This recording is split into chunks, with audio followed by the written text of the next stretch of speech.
Dalaygon namo nga Dios, nagapasalamat kami nining usa ka balaan nga takna higayon. Na among matapok Ginoo ang among mga pagpasalamat pagdaig. Aron diha kanimo ihalad, Amahan, ang pagsimba, ang himaya. Takos ikaw niini, O Dios, kay ikaw man ang among Ginoo, ang among manluluwas. Ikaw maong naghatag kanamo sa kinabuhi. We thank you for this privilege, Heavenly Father, that we can come before your word. O ang pagpamalandong, pagpamati namo niini, Lord, hinaot nga ikaw maglamdag kanamo sa balaang espiritu nga siya maghatag og kaalam nga among masabtan ang imong mensahe gikan sa imong pulong karon. We pray, Father, hinaot Amahan, gamiton ni imong kubos nga alagad sa pagtipik-tipik sa imong pulong. This I pray in Jesus' name. Amen. Amen. Magabalik ka mo sa paglingkod. Thank you very much. The death that you can escape. When was the last time, mga igsoon, that you attended a funeral? Kada sa itong katapusang panahon nga nakatambong ka sa usa ka lubong. Bag-ulang, duha sa atong igsoon nga pamilya dinhi sa iglesia, Family Basinang and Family Pinida, namatyan sa ilahang hinigugma sa ilang kinabuhi. Some of you were able to attend the funeral. Atong pag-ampo nga ang Dios maghatag sa paglig-on, paglipay sa ilang kasing-kasing ning panahon sa kasubok, these times of bereavement. Luoy no, kadtong nangamatay sa COVID. Kay di gyud ka funeral service nga naa dinha ang haya. Kagahapon sa balita, funeral service ni or funeral ni dati Mayor Alfredo Lim, ang dati mayor sa Manila. Ug kanagsakit man sa COVID, abo na lang na nakasulod sa iyang urn, no? Kay human nga mamatay ang tao sa COVID, diretso gyud siya i-cremate. Isa sa atong mga pastor sa AFDCP mauna ang nahitabo kaniya, si Pastor Arlen Fidel, ang pastor sa Manila Baptist Church. So, as the pastor, ingon nga pastor, since 1985, 35 years already, di ko na maihap kung pila kalubong ang akong natambungan, ang akong naapilan. But among many, there was one particular funeral that I could never forget. Sa kadaghan nga mga lubong nga akong naapilan, na ay isa ka funeral nga di ko gyud malimtan. Kay niadto nga funeral, mahuluguay ko pa sa akong pangunahuna. Niadto nga funeral sa burial na gyud sa dihang ang lungon hinahinay nagpanaog dito sa lubnganan, kalit nga naay ni tiyabaw, singgit, kusugid ka istanan. Og kaning tiyabaw, pagsinggit, pagwawaw, gikan sa usa ka batan-on nga babay, nga nagligid-ligid yun siya paghilak og tiyabaw. Ang tanan na mo nga atensyon, imbis nga dito sa lungon nga munaog na sa lubnganan, dito na sa iya. Kay di naman siya mapaundang magtiyabaw, maghilak, magwawaw. Di yun. Og nabutang ko sa misteryo, na ako sa misteryo, sa maong nga funeral service or sa burial na giyod, kay kaning babae nga nagawawaw sa paghilak, naapod siya'y ginasulti nga murag pangutana. Nga hangtod karon wa pa gina natubag sa ako unsa gid kay tubag atong iyang pangutana. Sige siya hilak ug sige siya singgit ni aning ihang gisulti. Kabalo mo kung siya iyang gisulti? Ingon siya, nganuman nga wala ka kaabot sa December. Sige niyang balik-balik, nganuman nga wala ka kaabot sa December. Nganuman nga wala ka kaabot sa December. Mo gito ang ihang hilak. Nagsige ko gunahuna, ngano ka, no? Mag-question din si mong nauna, ngano ka nga gusto niya ipaabot yun ang namatay sa December? Ko siguro sila sabot nga exchange gift. No? Jing-jing gift. Tawag na to. Siguro Christmas bonus nga ilahang gipaabot nga duha unsa baka. O siguro doon na bakahay Christmas vacation nga ilang giplano nga nagsigig yun sa gigon, nga naman, nga wala ka kaabot sa December. Pero ang klase sa iyang paghilak, lahi ra nga paghilak, sa panahon nga muhilak ka kay nisakit imong ngipon. Lahi ra. Ang iyang paghilak, lahi ra sa paghilak nimo kung buwagan kag uyab.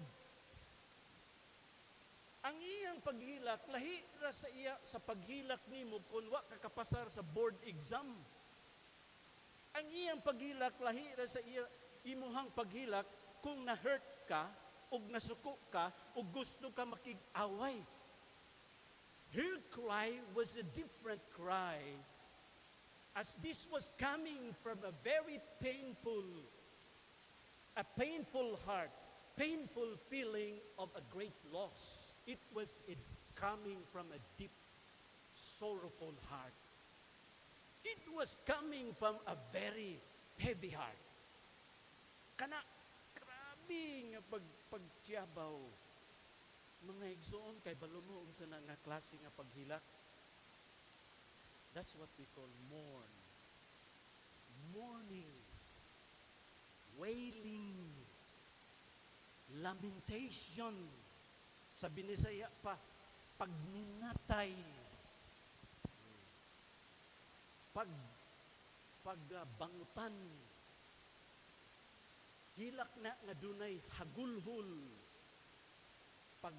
pagbalata, laon nga Binisaya sa lamentation, pagbalata, mourning, wailing, lamentation. You see, this morning, karon nga kining mourning, kining wailing, kining lamentation, mao ang makita mo sa atong teksto karon nga buntag.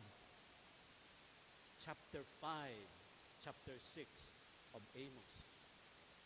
Si Amos, usa ka farmer, gikan sa Tekoa, village from Tekoa, from the southern kingdom.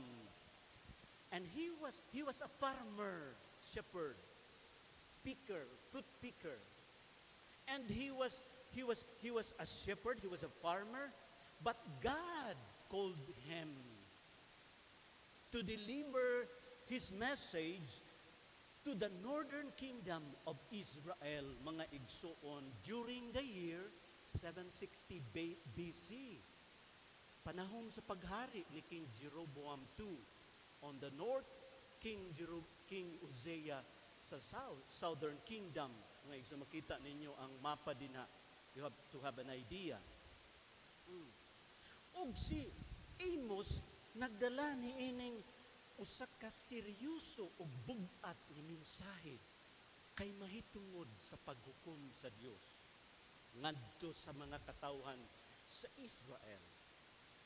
That time, the kingdom was in her golden age.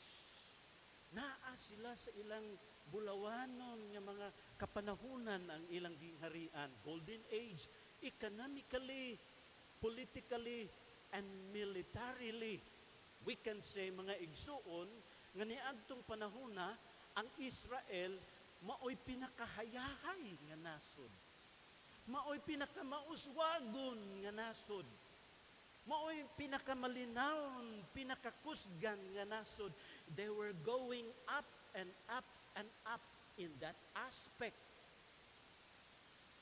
But the big problem, ang dakong problema mga igsoon, is because spiritually they were going down and down to the worst of their sins. Nagapatiurog sila ngadto sa hilabihan nga pagkadautan sa ilang sala at tubangan sa Dios. Idolatry, immorality, social injustice, oppression to the poor is at its worst. Pinakangila during the time. And the patience of God, ang pasensya sa Ginoo, diya alang sa iyang mga katawhan, murag kainat na gyud is stretch out na ang pasensya sa Ginoo. Ug sa pagkabalaan sa Dios, God in His holiness and justice is going to punish them with destruction, death, defeat, captivity by their enemies, the Assyrians. We know that sa atong previous na mensahe, mga igsoon. But the people there do not believe Amos, the prophet of God. Di sila gatuo sa mensahe, sa wali ni Amos, mga igsoon. And they were, you see, if you look at it, they were blessed materially, but they were blinded spiritually. Materially, they were blessed. Pero spiritually, wala nila makitaan ang ilang tinuuray nga kahimtang at tubangan sa Diyos. They were saying, uy, life is going smoothly. We are rich. We are strong. We are secured. And so, Amos, they were saying, kanang imong tagna nga gunubon, laglagon, kini nga mong dapit, o mahimo kaming mga dinakpan, mahimo kaming mga ulipon. Amos, layo ra kayo na sa tinuod. They don't believe Amos. And all the more, Amos, the people in Israel became harder and harder. Naggahi sila nga samot. They become callous. Gikubalan sila. Maski unsa ang pagwali ni Amos sa ila mga igsuon, dili sila gato. In fact, ila pang giabog si Amos. Pauli ka na lang dito si priest Amaziah ato matunan sa sunod nga Domingo, chapter 7. Paiyang giabog. Balik ka dito sa inyo. Dito ka magwali. Yan ang imong mensahe. So, what Amos did here in chapter 5 and chapter 6, iyang gikanta in advance ang ilang funeral song. Gikanta niya in advance ang funeral song para ni ani nga nasud. That's what Amos did here. Like you read chapter 5 verse 1, ingon sa chapter 5 verse 1, mga igsoon, hear these words which I take up against you, a lamentation, O house of Israel. A lamentation is a song, pagbangutan, pagbinatay. Mao kana ang ginaawit nga kanta panahon sa funeral na. So makita nato din sa chapter 5 verse 16 and 17, unsang imong atong mabasa din 5:16. Therefore, the Lord God of hosts, the Lord say this, there shall be wailing in all streets, and they shall say in all the highways, alas, alas. They shall call the farmer to mourning and skillful lamenters to wailing. Verse 17, in all vineyards there shall be wailing, for I will pass through you, says the Lord. Igon ni Amos, mahitabo na gyud ni sa inyong dapit kining paghukom, ang destruction, ng defeat. Pag abot na ng panahon, manawag ka mo sa mga tao na magminatay. You invite people, you know, tell people nga kita magbangutan, kita magminatay well ingon diha. And sa ila mga igsoon ay ginatawag nga professional mourners. Kung naatay patay, mag-hire ka og mga professional mourners. Ang ilang trabaho, maghilak ra gyud. Ya, swelduhan na sila, tagkumot lang pila ang adlaw. Naana sa ila. Di ba mo nang ingon din the skillful mourners, skillful lamenters, verse 16, mga professional mourners na sila. Sa Chinese kuno naana. Sa mga Africans murag naapod. Sa mga Hudyo naapod, pero nakuha nila most probably dito sa Egypt nga practice nga pag naa sila mamatay na ay ilang suhulan para lang gid maghilak.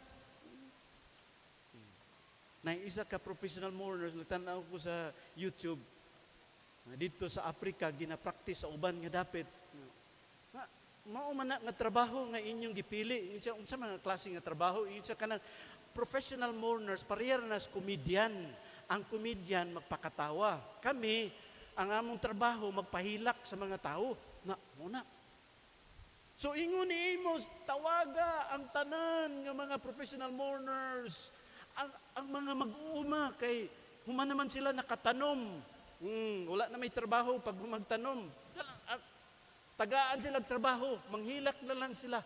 Tungod kay ang kamatayon ni ini nga nasod haduol na. Chapter 6, mabasa nimo na verses 1 and 3 ang word nga woe. Verse 6, woe to you who are at ease in Zion. Ang word nga woe is at. Verse 3, magbasa gihapon nimo na nag-ingon, woe to you who far off the day of doom, who caused the seat of violence to come near. Woe!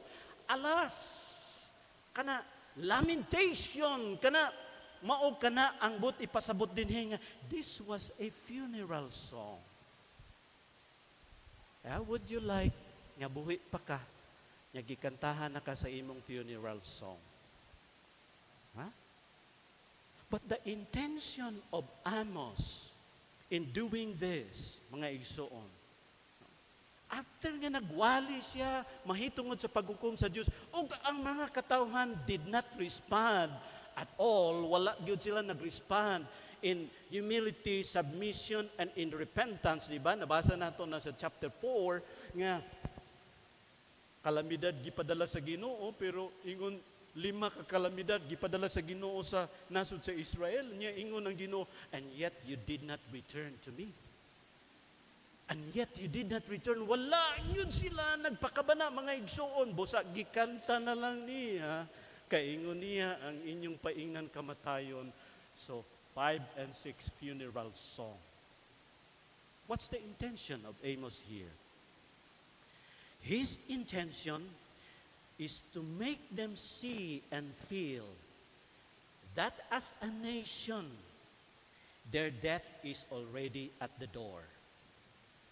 Ang iyang tuyo sa pagkanta ani nga funeral song para nga mabati nila nga ang ilang kamatayon as a nation naa na sa pultahan haduol na with nga unta kining funeral song makapahigmata sa ilang kaugaling, ilang igsuon na dumdum kamo sa isa ka pastor. Bag-o siya sa simbahan. Apan katong simbahan nga iyang gipasturan, tagumatayon na. Wala na nagapanimba ang mga membro. Bisan unsa pagbisita ni pastor sa ila, wala na gyud sila naghatag pakabana. It was a dying church. Luya kaayo na nga simbahan. Gihimo sa pastor ang tanan niya nga mahimo pagpreparar sa mga maayo nga wali para sa mga membro, walay gapan pila lang kabuhog manimba. Luoy kayo nga pastor. Ang iyang visitation, ang iyang prayer, iyang gipaningkamutan nga ma-revive gyud sila. Nahurot na ang tanan niyang nahibalaan. Paano pabaskog ang simbahan, ang mga kambibruhan. Ingon siya, musurrender nako. Isa na lang gyud kahigayon. Kini akong buhaton, pagdili nimo saler na mohawa na gyud ko aning simbahana. Unsang gihimo sa pastor? Gipahibalo niya sa newspaper, sa radyo, sa television o tingali kung doon na may social media niya itong panahon na sa internet. Nga ang simbahan, kung tago na to, nga ang Fundamental Baptist Church namatay na. Patay na. Funeral service karong Domingo sa hapon. Ana dito sa announcement. Og ang tanan nga membro giimbita sa katapusan nga mutambong sa lubong sa Fundamental Baptist Church kay namatay na siya. Pagbasa sa mga tao ug sa mga kamimbruhan ni ana nga buntag sa news, ilang nabasa, Fundamental Baptist Church died. Funeral service this coming Sunday. Ha? Curious sila, ha? Namatay ang atong simbahan. Ug pag-abot nila dito sa simbahan, nag-ingon sila, lakatuod. Kay naay lungon nga gibutang sa atubangan. Hala, musde ka, anong namatay atong simbahan? Ingon sa pastor, salamat mga igsuon nga niya kita. Alang sa katapusan nga funeral service sa atong simbahan nga namatay. Everyone was quiet. Hilom kayo sila kay namatay ang simbahan. Went on. After which, niingon ang pastor nga dili pa nato ni dalhon sa lubnganan kining atong simbahan nga namatay. Sa katapusan, ang matag usa ka nato may kahigayunan sa last viewing, no, katapusan nga pagtan-aw. Lipalinya sila sa pastor. Sa naglinya na sila, nagatubang na sila dito sa lungon na sa tan-aw na. Ang kada mo tan-aw murag na ay kakurat mo anak. Kanya hilom kaayo nga mo dali og lakaw. Nga murag na ay pangutana sa iyang unang-una. Gusto day kato dito. Kay curious sila nga ang simbahan namatay na sulod sa lungon. Ang sunod na pud isa, ana, tanaw siya, pag ana niya, dayong din siya lakaw. Sila gyud nga tanan, perti nilang kurata. Kaya ang nakitaan sa mga membro dito sa lungon, ilang naungan, pinsan ning namatay, o kada dungaw nila, ilang man dahing naong, ilang makita. Ug ingon sa pastor, kining namatay nga simbahan, kamu kini. That's what Amos did here. He was singing the funeral song to show to them and to impress into their heart that because of your sinful condition, you are good as dead. Patay na mo. Karon ang pangutana nga atong tan-awon dinhi sa atong teksto, what causes a death of a nation, a church, or a Christian? Unsa man ang makapahitabo sa kamatayon sa usa ka nasod, sa usa ka simbahan, o sa usa ka Kristiyano, sa iyang espirituhanong pagkinabuhi. Nga mag-abot ang number 1 mga Kristohanon nga atong makita dinhi sa atong teksto, which I will begin in verse 18 sa chapter 5, is kining gitawag is because of the wrong belief. Sayop nga pagtuo. Tanawa ang verse 18 to 20 sa chapter 5. Sunod kamo sa ako as I read the verses. Nag-ingon din Woe to you. Diba? Alaot. Woe to you who desire the day of the Lord.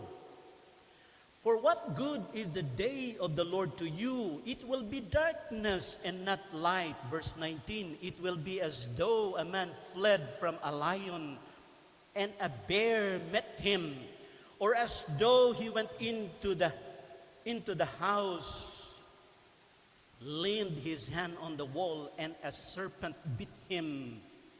Is not the day of the Lord darkness and not light? Is it not very dark, with no brightness in it? Sa nagwali sa Amos, mahitungod sa paghukom sa Ginoo, people were not believing. And they were thinking of something. A bright, victorious day for God's people. O kanang gitawag nga, the day of the Lord. The day of the Lord, mga igsoon, ilang nakuha, most probably, ang ilahang konsepto, mentality, ang ilang opinion, assumption, and belief, mahitungod sa the day of the Lord, ang kasaysayan, sa history. Madumduman nila katong the day when the Lord gave them victory over the Egyptians in Red Sea. Diba? Giunsa pag daog, gipildi sa Ginoo ang ilang mga kaaway ng mga Egyptians dito sa Red Sea. The day of the Lord. Mahinumduman nila tong the day when they fought against the Amalekites in the wilderness. Nga ang Ginoo maugi nagpakig-away sa iyang mga katawhan. Napildi ang mga Amalekites. The day of the Lord, mahinumduman nila, ang panahon nga gihatagaan sila sa Ginoo ug kadaugan batok sa mga Philistines when David, a young boy, fought the giant Goliath. Nga kaimposible sa ilang mga kaaway, kusgan, wa sila kaya, pero ang Ginoo had intervened in behalf of His people. Si Amos, gaistorya mahitungod sa paghukom sa Ginoo nga dunay nasod nga mo atake o mudaog kanila. Hingon sa mga tao ng Israel, well, the day of the Lord will come. They desire the day of the Lord. Gihandom nila, di ba? Muna mabasa nimo sa verse 18. Alaot kamo nga naghandom sa adlaw sa Ginoo, the day of the Lord. Because these people were having a wrong belief, a wrong opinion and mentality about the day of the Lord. And Amos explained it to them. And he said, the day of the Lord will come and will bring two things. Duha ka butang dalhon sa the day of the Lord, adlaw sa Ginoo. Number 1, salvation for His people. Number 2, judgment for those who are wicked and sinful. Mauna.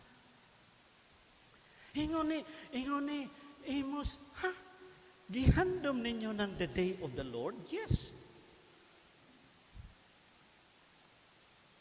But you did not understand what that day will mean to you sa inyong presenting kahimtangan sa inyong pagkinabuhi. So, gi-explain ni Amos din the day of the Lord is going to be a day of darkness and not light. Di ba yun niya? Kung magingong ka darkness, ang but ipasabot ana, kangit-ngit. Ang kangit-ngit nagulagway sa kapildihan, sa kamatayon, sa distraction. Hugingon ni Amos, when the day of the Lord will come unto you, it will not be a day of light. It will not be a day of victory and salvation. So people were having a wrong understanding and belief about the day of the Lord, mga igsoon. So, ang punto nga atong pagtulunan nga atong makuha, niya na mao kani. That God's victory, God with His victory is not on our side when we are living in sin. Kasi they were thinking of the day of the Lord. Yes, the day of the Lord is good. It is going to be salvation for those who believe, who are faithful in the Lord, who obeyed God. But the day of the Lord also will bring judgment to those who are wicked and sinful. And so ingon ni Amos, you know what? Sa inyong pagkinabuhi karon, kanang kadaugan, kanang kaluwasan, deliverance ni inyong ginahuna, on the day of the Lord is not for you. So, ang pagtulunan para nato nga ang kadaugan, ang kaluwasan sa Ginoo panahon sa iyang adlaw wala sa atong kampi, sa atong dapit hinunua. And the day of the Lord will bring judgment, darkness for those who are living in sin. Mahinamdaman ninyo ang kadaugan sa Israel batok sa ilang kaaway nga Jericho. It was a loose victory nga gihatag sa Ginoo sa ila. Kay kini nga syudad di pader taas kayo nga pader. Dili basta-basta nga ilang masulod, gwardyado. Paano nila madaog kani nga lugar? Pero ingon ang Ginoo sa kang Joshua, Joshua, mao ning buhaton nimo. Kada adlaw mulibot mo sa maong nga syudad. Libutan lang, di man sila kasulod kay taas kayong pader. Isa kabis kada adlaw mutuyok mo sa 7 ka adlaw. But on the 7th day, tuyoko ninyo kani nga syudad, matsa-matsa lang no. Nya siguro ang mga taga Jericho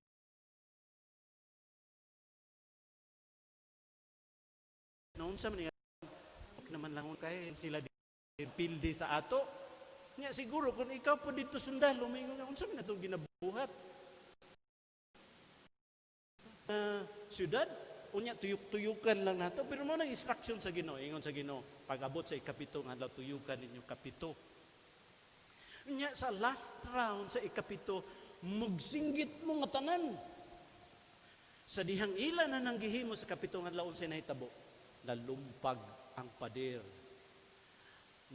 Nadatugan, natabunan ang mga tao. Ang mga tao nasulod, nag-inawayay, nag-inunayay, nangamatay ang tanan nga kalaban.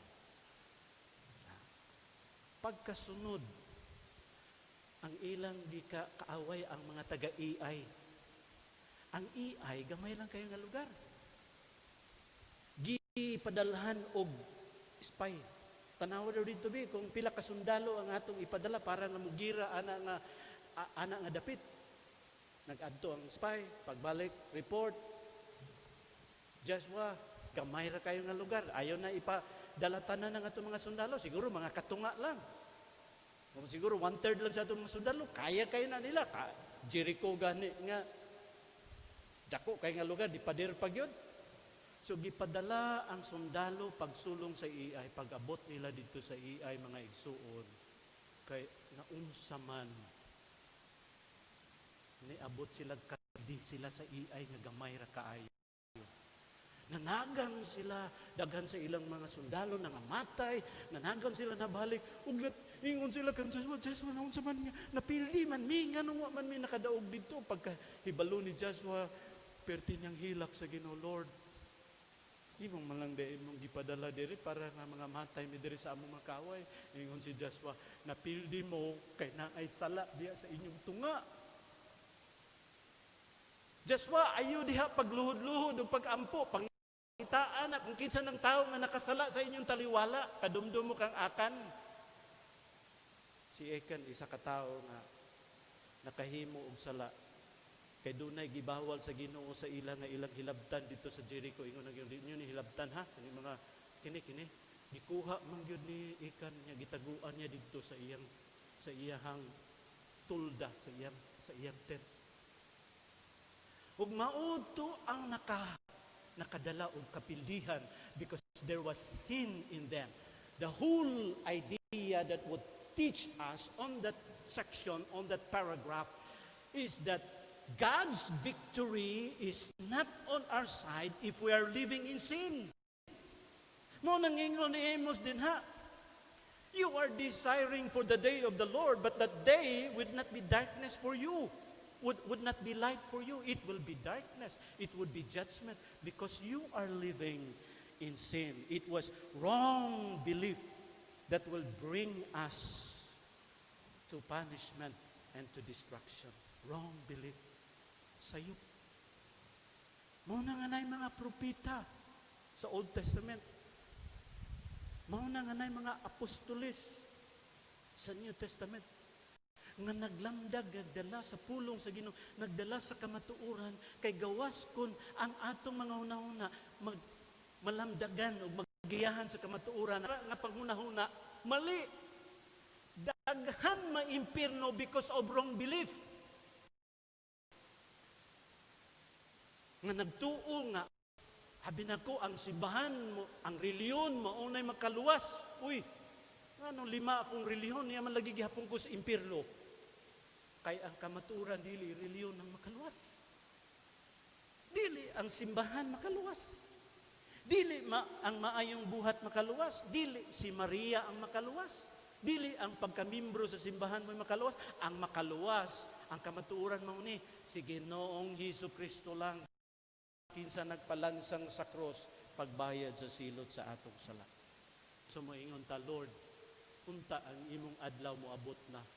Lord, ang rapture mo abot na unta kay perting paita, Lord, daghang kay kog bayronon. Pag abot anang rapture kung nagkinabuhi ta sa sala, it would be darkness on our side. It will not be light. The next section here, mga igsuon, kaya ito makita. Particularly verse 19 to 27. Nga itong basahon din nag-ingon. Chapter 5, verse 19 to 27. Ingon sa Balaan Kasulatan. Chapter 5, verse 21 to 27. Chapter 5, 21 to 27. Ingon ang Ginoo, I hate, I despise your feast days. Ingon sa Ginoo. And I do not savor your sacred assemblies. Though you offer me burnt offering and your grain offerings, I will not accept them, nor will I regard your fattened peace offerings. Take away from me the noise of your songs, for I will not hear the melody of your string instruments. But let justice run down like water and righteousness like a mighty stream. Verse 23, did you offer me sacrifices and offerings in the wilderness 40 years, O house of Israel? Verse 26, you also carried Sikkoth, your king, and Shion, your idols, the star of your gods, which you made for yourselves. Verse 27, therefore I will send you into captivity beyond Damascus, says the Lord, whose name is the God of hosts. About their worship. And perti nila.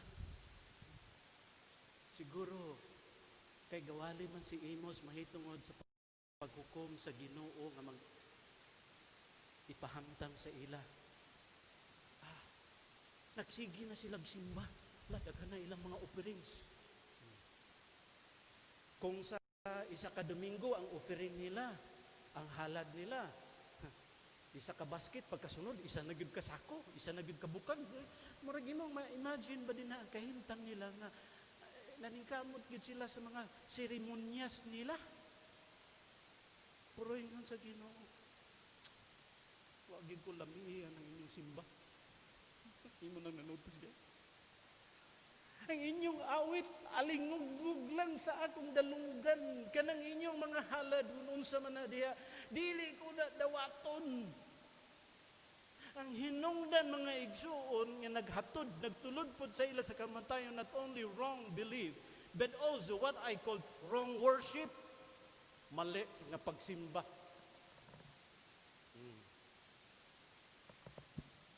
Nga naman, imong makita diha ang Dios gareklamo sa ilang pagsimba. I despise your feast.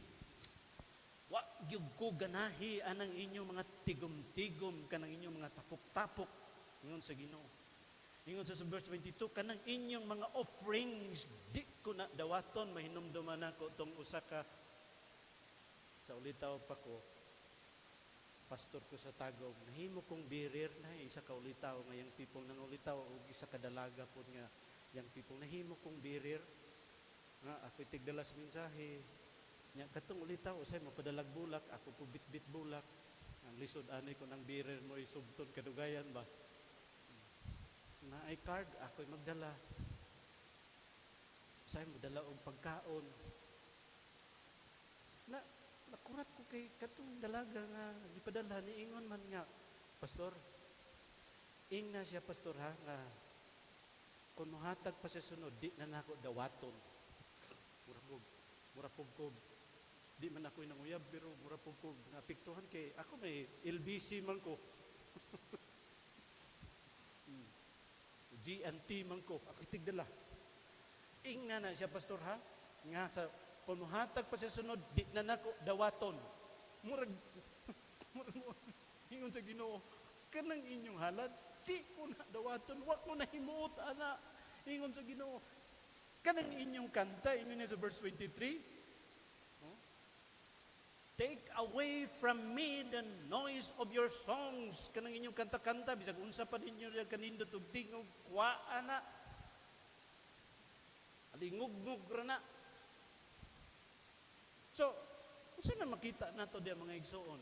Mao ni, ang mga seremonya, kanang mga pagdaig, pagpasalamat nato, kanang atong mga awit, mga pag-ampo nato, dili man na sayop.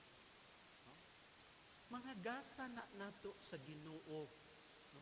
Mga butang na nato nga halad sa Ginoo. But these gifts, kani nga mga pagsimba, these are pleasing and acceptable to God only when the offerer and the worshipper are doing His will. Ano buti mo sa Ginoo? Nagsige tag hala din ha, sige mo diag kanta, pero wa man ninyo ginahimo nga akong kabubuton. Mubita na ingon sa Ginoo diya sa verse 24 nga, ingon siya diya sa 20 to 23, di ko na dawaton, wa ko ganahi anang inyong simba, pero pag-abot niya sa 24 niya, let justice run. Morning gusto nako ang justisya, ipadagan diya sa inyong taliwala. Dili mo maging unfair, dili nga inyong daog-daugon ng mga pobre. Nagsige mong simba, pero ang inyong mura batog. Nay, Kristohanon ba nga, may kaiyang simba sa Sunday morning, pag uli nila, gauban sila ng asawa, sakay pa lang sa sakyanan, sige na sila away, sige na sila lalis. Yung asawa na, pagwa na lang tamanimba siguro. Bakit? Kanindot sa atong simba, ganyan, karon nag-away na po sila. Wala nang kinabuhi sa kabubuton sa Ginoo. Kanang mga halad nato, humot na sa Ginoo, makahimaya sa Ginoo, kung kita pag nga nagahalad o nagasimba, nagakinabuhi. So that's the principle here. God will accept our worship only when our hearts are right with Him. Tawato na sa Ginoo nga itong simba ko na nga itong kasing-kasing kinabuhi, insakto diha kaniya. Karon, adto tagin igsuon sa ika-tulo. Hinungdan. The cause of their death as a nation, not only because of wrong belief, wrong worship, but also ikatulo din mga igsuon. Before that, ang verse ha si Jesus Christ mahitungod sa worship. Nag-ingon si Jesus Christ. Matthew 15:7. You hypocrites. Yun niya. You hypocrites. Well did Isaiah prophesy of you when he said, no? This, let's read all together. Nasa slides. Ready, begin.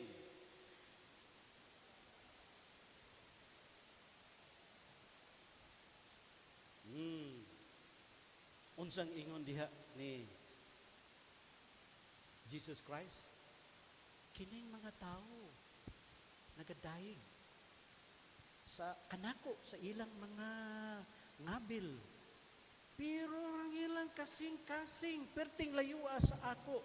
Ug ingon niya sa verse 9, in vain do they worship me, teaching as doctrines the commandments of men. Ang ilang pagsimba, vain, kawang. Ngano man, sa ilang gasulti silang pagdaig sa Ginoo, pero lang kasing-kasing layo man sa Ginoo mo, nagitawag nato nga wrong worship. Katanaw sa Ginoo, gidatan-aw sa Ginoo atong kasing-kasing. Og maunay pinaka-importante sa tanan sa pagsimba kay mao ka nang makapahimuot sa Ginoo. And the third here, the last, mga igsuon, not only we see here cause of the nation's death was wrong belief, wrong worship, but also ang gitawag nga wrong spirit. Chapter 6. Basahan niyo na chapter 6. Perting wali ni Amos mahitungod sa paghukom sa Ginoo nga mag-abot sa ila. Pero kini nga mga tao, unsa ingon sa mga tao diya, verse 1, woe to you who are at ease in Zion and trust in Mount Samaria, notable persons in the chief nations to whom the house of Israel comes. Ya, alaod kamo nga mga hayahay kaayo, no? Ug nagsalig sa Mount Samaria. Ang makita nato dinhi mga igsuon mao ni makita nato dinhi ang characteristic of the proud. Kinayahan sa proud. Because the spirit, the wrong spirit, particularly, nga gingon ni imo sa ila, ang spirito sa pagka mapahitason. Garbo. Kung doon na pa'y number 1 nga gikalaban nga sala sa Ginoo, garbo. Ang pagkamapahitason, ang pagkahambugiro. Tanaw ra gud unsa kahambugiro ning mga tawanan eh. They trust Mount Samaria. Kaya naman, ang Mount Samaria, which is the capital of the northern kingdom, nasa bungtod, nasa bungtod siya. Naadin na ang syudad, murag bagyo ba, nasa bukid, nakatungtong diya sa ibabaw. Ug dili sila basta-basta nga maatake sa ilang kalaban, kay layo pa ilang kalaban, makitaan na nila. Ug ingon nila, kinsa may makapildi sa amo diri. Niadtong panahona, sila ang nasod nga pinakakusgan katong Assyrian nga nag-invade sa ila, nag-destroy sa ila. Pagamay pa kayo. Mo pa lang na ang Assyrians. But at the time when the Lord was punishing already Israel, the Assyrians became big. Ug nag-attack sa Samaria, sa Israel, northern kingdom. Ingon ni Amos, tanawan ninyo ng mga lugar. Hinambog mo, nga nagsalig mo, nga kusgan mo, o secure mo, self-confidence, di ba? Wala nakapildi sa amo, diri. Ingon sa Ginoo sa verse 2, go over to Kalne. Tanawan ninyo ng Kalne, lugar na nga dako, mas dako pa sa ilaha. From there, go to Hamat, mas dako gihapon nga lugar. Then go down to Gath, mga lugar ni nga naa sa ilahang palibot, nga mga dagko nga mga syudad. Tanawan ninyo, the Gath of the Philistines, are you better than these kingdoms? Mas arang-arang ba mo, mas labaw pa ba mo ani nga mga syudad? Pero tanawa, sinahitabo sa ila, asa na sila karon? But these people were very proud. Hindi sila. Kasi makapildi sa amo. Self-confidence.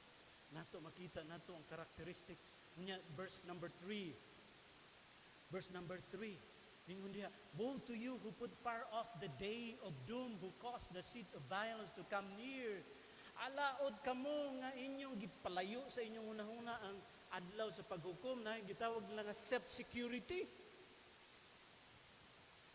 They were saying nga kanang giingon ni Amos nga atakihon ta sa atong, kinsa bay makasukol sa ato? Kinsa bay makapildi sa ato? Ug ingon nila, kanang ginaingon ni Amos nga judgment, ay wala na oy, layo ra kayo na sa tinuod, ka imposible ana mahitabo dinhi sa atong dapit.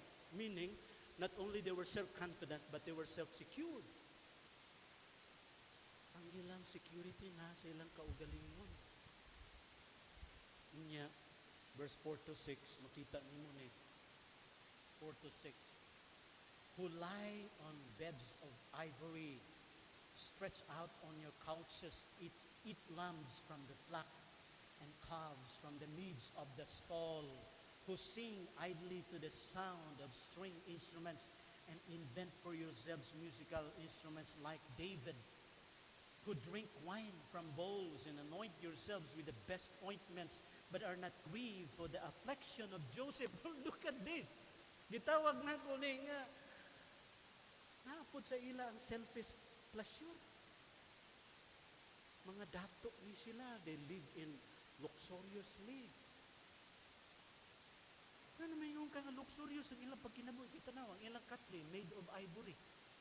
Namo ana nga katli sa inyong balay?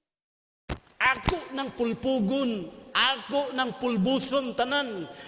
Ug tinuod man hangtod karon moadto ka sa Samaria, hangtod ron wa pa nakabarog diya nga building nga naka-recover up until now. Because God judge the proud here. Iyang gihukman dinhi ang mapasigarbuhon, no? Ug makita nato mga igsoon, makita nato nga God on this section is seriously warning us that He hates and punishes the proud. Unsang ingon dito sa isa ka verse sa Proverbs 16:18, pride goeth before destruction, and a haughty spirit before a fall. Ang garbo mo na mag-una, sa dili pa ang kalaglagan, ang destruction. Ingon sa James chapter 4 verse 6, but He giveth more grace. He giveth more grace, wherefore He saith, God resisteth the proud and giveth grace to the humble. Kalaban sa Ginoo ang mapahitason, ang mapasigarbuhon mga igsuon. Hinumdum ta mga igsuon, no? Na hinumdum man ta si Lucifer.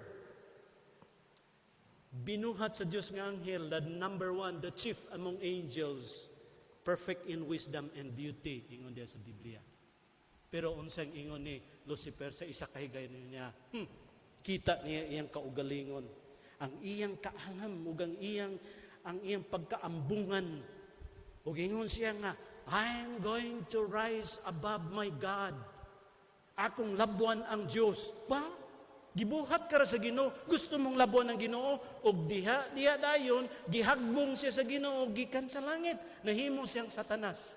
Uban ang mga anghel nga mga kasangkayan, mga kasakupan ni Lucifer. Nahimong mga demonyo. But that's how Lucifer fell from the presence, from the glory of God, because of pride.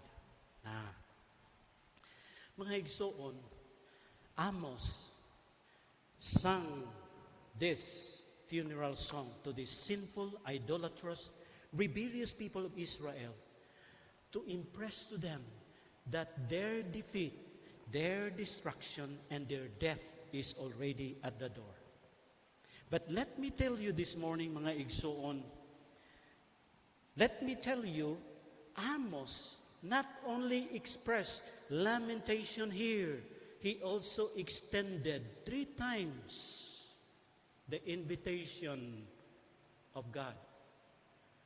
Dili lang nga naghatag sa ding lamentation to impress to them nga ang kamatayon duol na gyud sa inyo, naa na gyud sa inyong tugkaran, pero dinhi makita pod nato mga igsoon katulo niya gibalik ang invitation sa Ginoo. Ingon niya sa chapter 5, seek me and live. Ingon sa Ginoo, seek the Lord and live. Makita mo na sa chapter 5 verse 4, verse 6 and verse 14 sa chapter 5. Pangita ako ninyo, ingon ang Ginoo, aron nga mabuhi kamo. ang kaluwasan, ang paglaom, ang kasiguruhan, ang seguridad, ang satisfaction, kinabuhi, naalang sa Dios. Ug siya mao nga itong gikinahanglan. Nga, isa ka bersikulo nga gusto na ko paklion inyong mga Biblia sa John chapter 3 verse 18. John 3:16 memorize ta kana. Nag-ingon, for God so loved the world that He gave His only begotten Son, that whosoever believes in Him should not perish, but have everlasting life. Pag-ingon diya, ang bersikulo 18, nagpadayon, nga nag-ingon, 3:18, he who believes in Him is not condemned. Siya nga mutuo kaniya kang Ginoong Hesus, dili na hinukman. Apan siya nga dili mutuo, hinukman na nga daan, is condemned already because he has not believed in the name of the only begotten Son of God. Mao na mga igsoon ang gipakita sa Ginoo dinhi sa iyang pulong nga naay silot, naay paghukom, naay kalaglagan nga abdan nato sa ato mga kasalanan, pero sa pikas nga bahin ninyo ng Ginoo, you're not supposed to go there. You can escape death. Kung inyo lang kung pangitaon, you will live. Seek me and live. Kaya ang kinabuhi na alang diya sa Diyos. Ephesians chapter 2 verse 1. Some of you memorize that verse. And He has quickened us. He made us alive when we were dead in trespasses and sins. Mga patay kita sa atong mga sala, pero gibuhi kita sa atong Diyos. Mao na, kita nga tanan tungod sa atong mga kasalanan, gapadulong ta sa kalaglagan, pero ang Diyos nagapanginbita, nagapanawag siya sa ato, pangita ako ninyo, kay ang kinabuhi na dinhi. Anong dili kamo mahiagom sa silot o sa kalaglagan, mga igsoon. Dunay verse din ha sa Revelation 21:8 nag-ingon, but the unbelieving, ang mga dili matinuhon, ang mga talawan, ang nagiran apilya, ang mga talawan. Tanawagan ninyo na very quickly, we will end with that verse, no? Towards the end na kita, 21 verse 8. Dili pa ang 8, verse 7. He who overcomes shall inherit all things, and I will be his God. He shall be my son. Si Apostle John, niyang ginahisgod din mahitungod sa bag-o nga langit o bag-o nga yuta. Kinsa ang makasulod dito? Kinsa ang makapanunod niini? O gingon diya sa versikulo 7, siya nga nagmadinaugon. Kinsa man ning basabot na madinaugon dinhi, mao kaning mga magtutuo nga sa ilang pagtuo, bisan pa nag-atubang sa mga hagit sa kinabuhi, mga trials, mga kalisdanan, mga temptation, labi na din sa Book of Revelation nga gipanglutos ang mga Kristohanon, and yet they stand for their faith. Wala sila nagpadaog. Mao na ang gitawag din nga overcome, kay ang Kristohanon overcomer. Kung nag-ingon ka, nagtuo ka sa Ginoo, pero gamay lang ang pagsulay, atras ka, dili ka overcomer. Tingali ang pagtuo mo rag saling kapaw lang, superficial lang. Because the real, true Christian will stand for his faith even in the challenges of life, trials, temptations, and persecutions. Mo nangingon diya nga overcome. The real makoy, ang tinuod nga Kristohanon, overcomer. Nadaghan ang mga kadlok. Pero ingon diya sa verse 8, pero kanang mga talawan, cowardly, talawan, yung magtindog para sa Ginoo. Ang mga dili matinuohon, ang mga malaw-ayon, mga murderers, mga sexually immoral, mga sorcerers, mga nagsimbag Diyos-Diyos, ang mga bakakon, ang ilang adtuhan, mao ang kalaglagan. Lake of fire, lake which burns with fire and brimstone, which is the second death. Mga igsoon. May gisulat ang usa kay pastor, Jeff Carr, na post din sa Sector 3 Pastors group chat. Niya ko lang po kikapi, paste. Kining party sa COVID ba karon?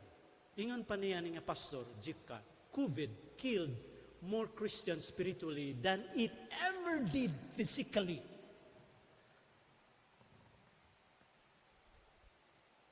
Wala pa ko kadungog Kristohanon nga namatay, except for one. Pastor Fidel. But have you heard of any Christian who died in COVID? Pero ang COVID nakapatay sa mga Kristohanon spiritually. No, ingon pa, because it became the excuse to skip church and never go back for many. Nahimo nga excuse nga dito makasimba tungod sa COVID. Ang survey nag-ingon 50% naghunong na nagtanaw sa church online services after 4 weeks. Sa ato pa ng April, wala na sila nagsunod sa online services. God has always had a way to separate the wheat from the chaff. Gina-separate sa Ginoo kinsa tong tahop ng mga Kristohanon sa mga si tawagan na sa Binisaya kanang timgas. You understand that? Timgas. Dili tahop, di ba? Pag-ani na to, di ba, tahupan na to aron ang katong humay nga way sulod, di ba? Mapalid sa hangin. Pero katong mabilin nga naay unod nga humay mo nang gitawag timgas. Katong mapalid mo to'y tahop. Ang mga kalisdanan sa pagkinabuhi, mga challenges, ang mga hulga sa ato ang pag-alagad sa Ginoo, paagi pud na sa Ginoo nga matahupan ang mga Kristohanon. Ang mga talawan, murag tahop na mapalid sa hangin. Ang mga timgas, magpabilin dinha sa pag-alagad sa Ginoo. Ingon niya, thank God for those members who survived the trial. Remain faithful. They and their church will be stronger for it. They get to hear the Lord say, well done. When we will stand before God someday, mahingon ang Ginoo sa ato, maayo gayud. Hawa mo nang hadlok sa COVID. Inyong gipakita, timgas ang inyong pagtuo. Nga wala mo nahadlok bisan pa ang mga pagluto sa Kristohanon sa unang panahon mas labaw pas COVID. I hope the Lord has spoken to our hearts this morning. Let's pray. Father God, nagapasalamat kami, O Diyos, sa mensahe mo pinaagi sa kang Amos. Nga dunay paghukom kalaglagan. Nga pwede ra namo iskapuhan kung kami amahan, mutuo lamang, musunod, o magmatinumanon diha kanin. I pray that you will bless this message to the hearts of your people. In Jesus' name we pray. Everyone will say,